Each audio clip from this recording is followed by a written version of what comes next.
That stung.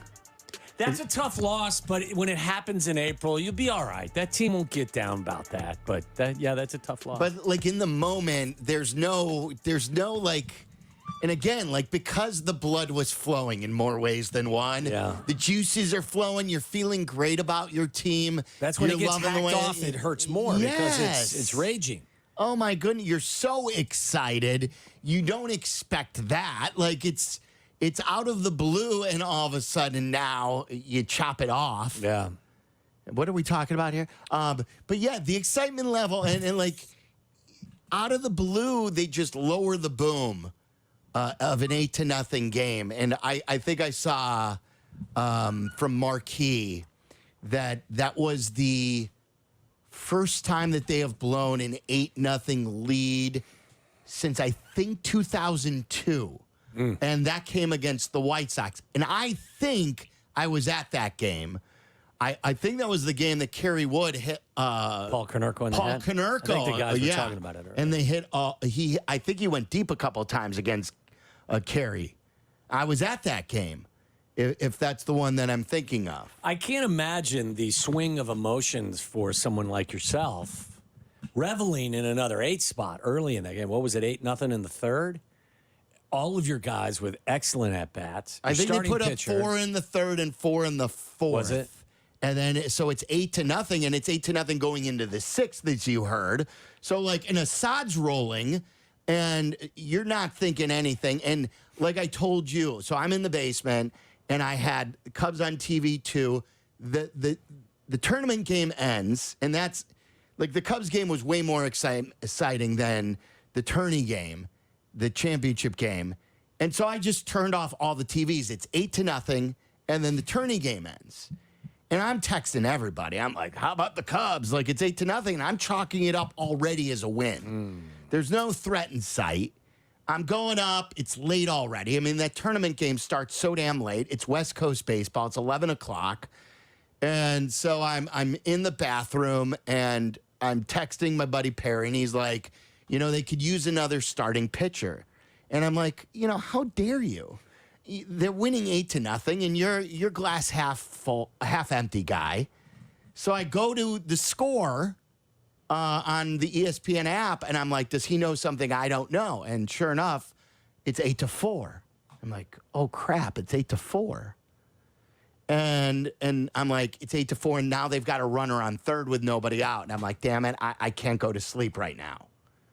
So now, first I'm thinking, okay, they're going to win, but now I've got to stay up and watch the rest of the game, and now I'm just going to be tired. So that's the first thing I'm thinking. And then all of a sudden, by the time the TV goes on, it's 8-7. And now it's... At 8-7, you think it's... Now you're getting beat. Yes. Yeah, did you? So, yes. Or did you think they'd find a way to close it out? No. Well, like, there was still hope that maybe this is different. And, like, after they got through a couple of those innings... out of the pen, because I don't think it was they had a couple of threats like Neris. It wasn't clean for Neris, I think, in the 7th. But then Jesse and I were texting in the 8th once they brought in Alzolay that we didn't like that they were trying to get through a 5-out save. And I don't think they had a lot of options because the bullpen had been used a lot, but I didn't like that Alzolay was going to have to get through 5 outs. And I looked at my wife at that point, and I said, this is not going to end well. High drive! Deep left field! You're an ass.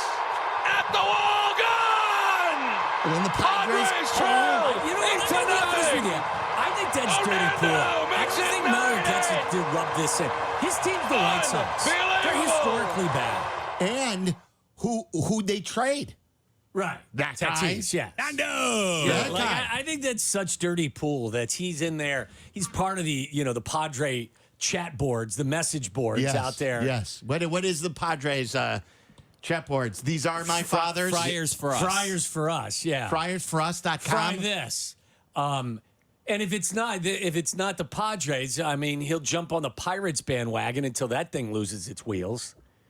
Like I admire your desire to multiple teams. Yeah, like, I'm a baseball nomad. I'm just looking for good baseball. You're like my 9-year-old. Yes, yeah, he's how a many bandwagon. teams? There's a reason why you have a childlike joy when you watch baseball. It's because you just bandwagon jump the hell out of everything. You get to pick a new team. Be careful, guys. Arms are falling off. You are a fantasy sports expert, and now all of a sudden you are like just picking a team like it's fantasy sports. I'm embracing a new way of life. But the Padres haven't even been like they haven't lived up to the expectations, have they? No, they got rid of Soto. Right. Like, so I mean, you're late to this, or I question your bandwagon jumping. I don't know. Whatever. I'm trying to. I send you Ellie De La Cruz texts when he hits an inside the park home run. Yeah, but so you're a sorry. pirate guy. I mean, you're a pirate guy. Two I'm home runs enjoying for De La baseball. Cruz. What do you want me to do? I don't It's know. that, or it's it's wear a Robbie Grossman jersey. I think you should do that. And then on the White Sox side of things, if you want to weigh in, Cubs fans, 312-332-3776. Did you stay up to watch that? Did it make you angry? I seriously woke up, like when I was a kid, I had a problem. When I was 13, 14, 15, even into college, when my favorite team would lose a game the next morning, like I couldn't sleep and I would wake up and I would have a sports hangover. So did you have a hard time going to sleep last night? I didn't. I'm old and tired. But when I woke up, I when I first got up, I said, "Did I drink last night?" And I did not. I did not have a drink. Did you have a Cubs dream at all?